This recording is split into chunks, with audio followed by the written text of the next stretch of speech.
There are a lot of lyrebirds in the Blue Mountains. Lyrebirds not only have beautiful tails, they're also some of the world's greatest mimics.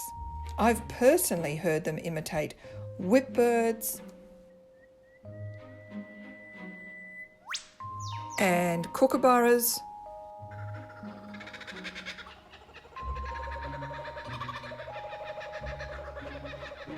and even a nail gun at one point. A friend of mine has heard a lyrebird imitate a human cough.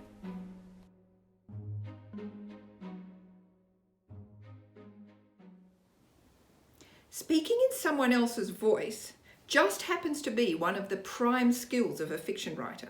And it isn't easy, especially when you're writing historical fiction. You have to immerse yourself in a bygone era so efficiently that you come across as convincing. Period reading helps. When I was writing The Gentleman's Garden, I read a lot of Jane Austen.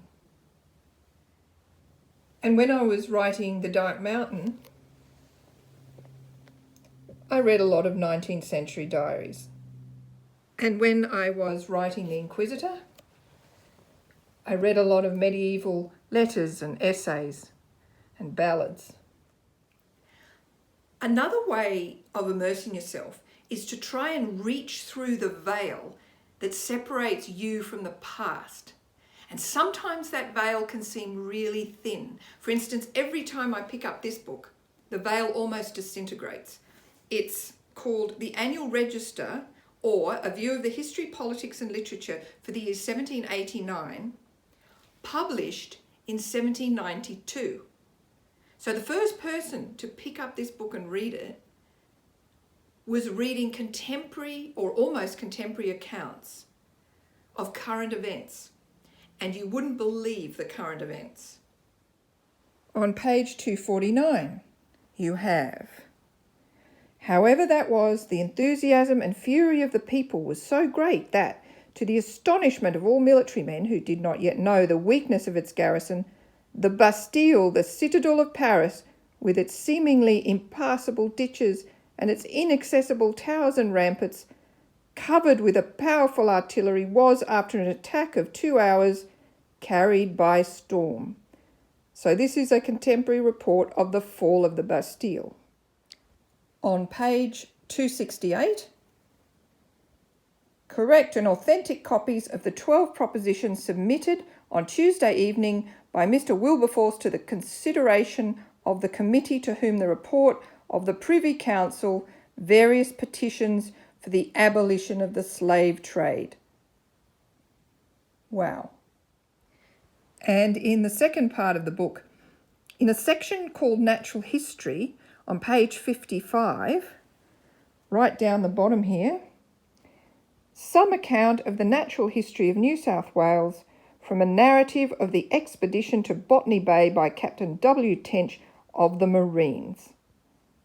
A very, very famous piece of writing. But even though immersing yourself in historical books is great, immersing yourself in historical places is better, and there are quite a few of them in the Blue Mountains. For instance, at the very foot of the mountains in Glenbrook is the oldest stone bridge on the Australian mainland. It was built between 1832 and 1833 over Lapston Creek by a team of convicts.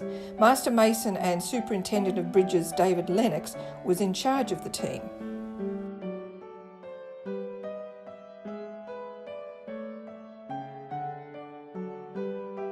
That's his name on the keystone.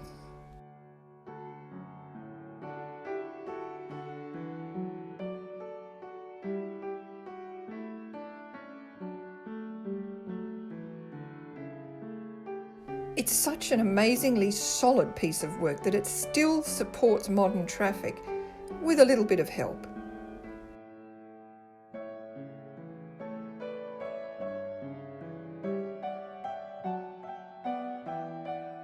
The area around it is still lush forest, so when you're underneath you can imagine that there are carriages passing overhead, not cars.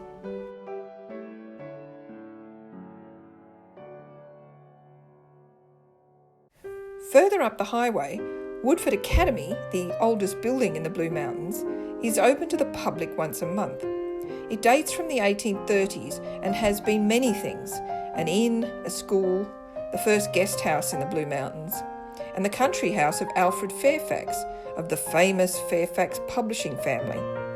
Now it's owned by the National Trust of Australia, and it's the most fabulous immersive experience.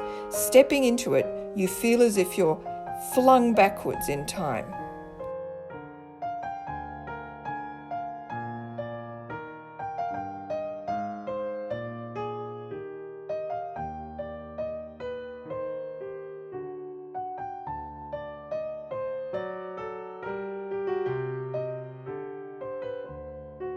This is the oldest part of the building.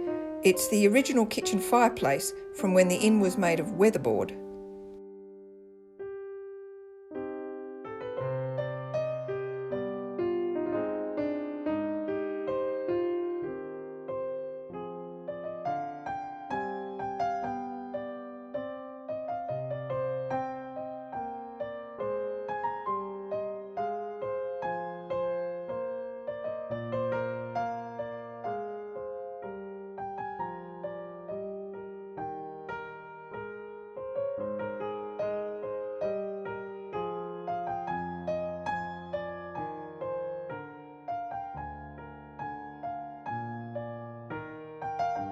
The doors in the oldest section are really low. I can imagine myself in 1910 sitting at one of these desks, wearing a pinafore and lace-up boots and bored to tears. Except, of course, that it was a boys' school, not a girls' school.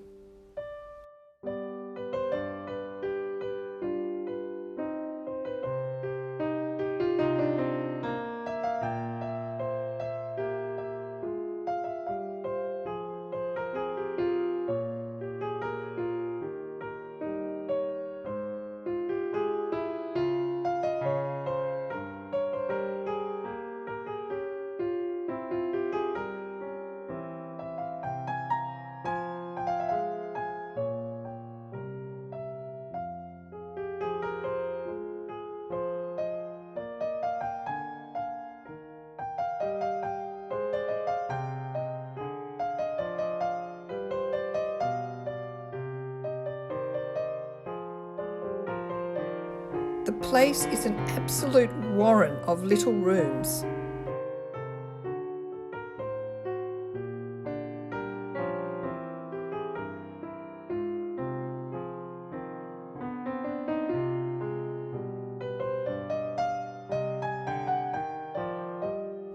And the stairs are like English cottage stairs, really steep and narrow.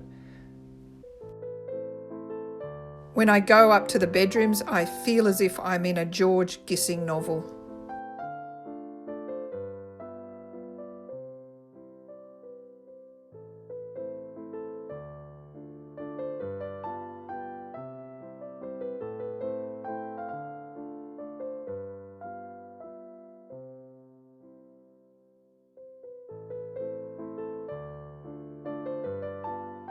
Next stop on our immersion tour is up the highway in Wentworth Falls. It's a house called Tarella, built in 1890 as a summer house for the McLaughlin family. The last surviving member of that family, Ida, left the house to the Blue Mountains Historical Society. It's one of those historic houses where it feels as if the previous owners have just stepped out the door and told you to make yourself at home.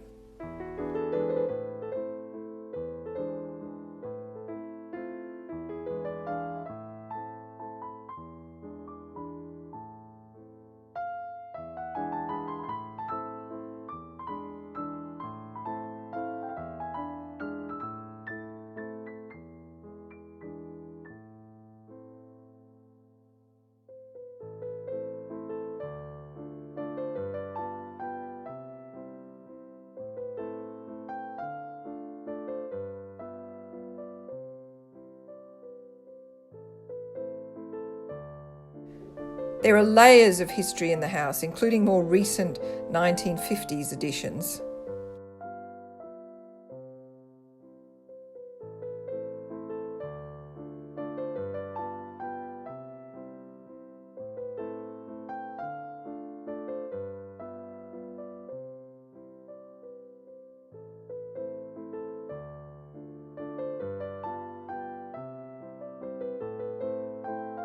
I can imagine one of E. Nesbitt's railway children living here in 1905. I can certainly imagine myself using the small commode.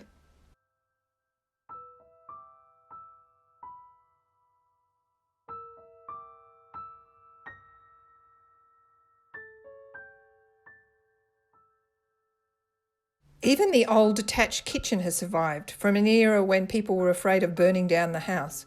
It really is the most fantastic historical retreat.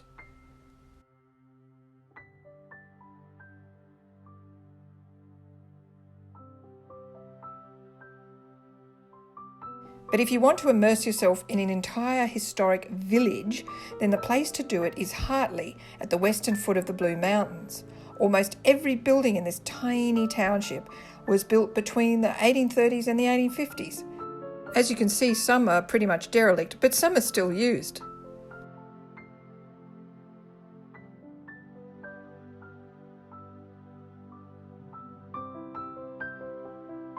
It's wonderful to roam around a place and sense that if you turn a corner, you'll run into somebody wearing a hoop skirt or a top hat.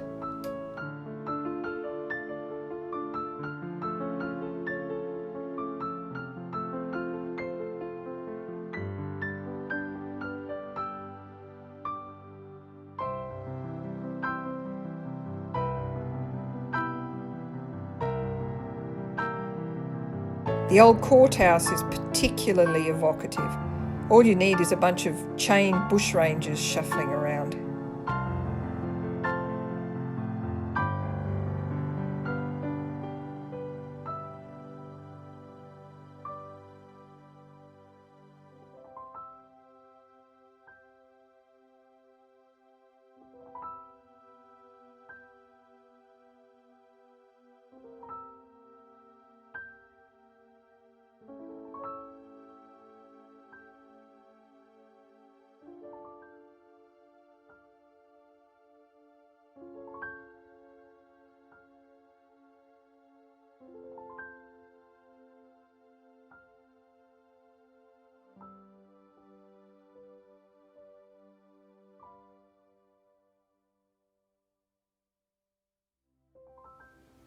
Even if you don't write historical novels, you can still immerse yourself in historical places.